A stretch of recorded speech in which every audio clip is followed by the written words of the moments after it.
السلام عليكم ورحمة الله وبركاته. أول ما نبدأ كلامنا نبدأ بسم الله والصلاة والسلام على رسول الله، اللهم صل وسلم وبارك عليه.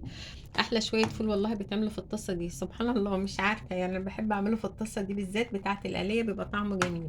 فول بيت أنا عاملة إيه حبة إيه صغيرين عشان أنا هعملهم إيه في سندوتش كده، ده هيزيد كمان يعني.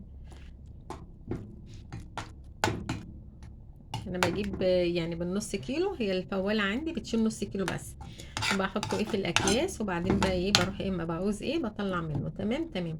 بحطه في الطاسة على نار هادية، بقطع عليه طماطمية، لو طماطم صغيرة كده بحط ايه واحدة، لو طماطم كبيرة بحط، لو طماطم صغيرة بحط اتنين، لو طماطم كبيرة بحط ايه واحدة. تمام تمام.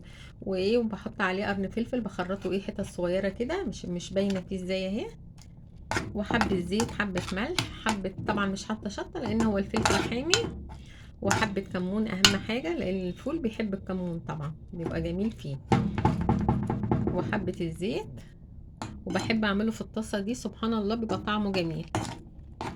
اللهم بارك، ربنا يديمها نعمة يا رب ويحفظها من الزوال، اللهم امين يا رب العالمين. وبحط حبة زيت وانا ايه بسبك معاه الطماطمية كده كله ني على في ني، يعني مش بسبك الطماطمية، لا انا بقطع الطماطم على الفول على الفلفل، واحط الملح والفلفل والكمون، لو مش فيه فلفل بحط حبة شطة، انما هو ايه فيه فلفل. وبحط ايه حبة زيت في الاول، وقبل ما بطفي بروح حاطة حبة عليه كمان، انا كده ايه قبل ما هطفي عليه حطيت حبة بس هما ما ظهرتش في اللقطة يعني. تمام تمام. وهطفي عليه اهو، والله احلى حبة فول بصراحة بيبقوا في الطاسة دي، مش عارفة ليه يعني. الف هنا والشفا يا رب اللي هياكل، واترككم في رعاية الله وامنه، والسلام عليكم ورحمة الله وبركاته.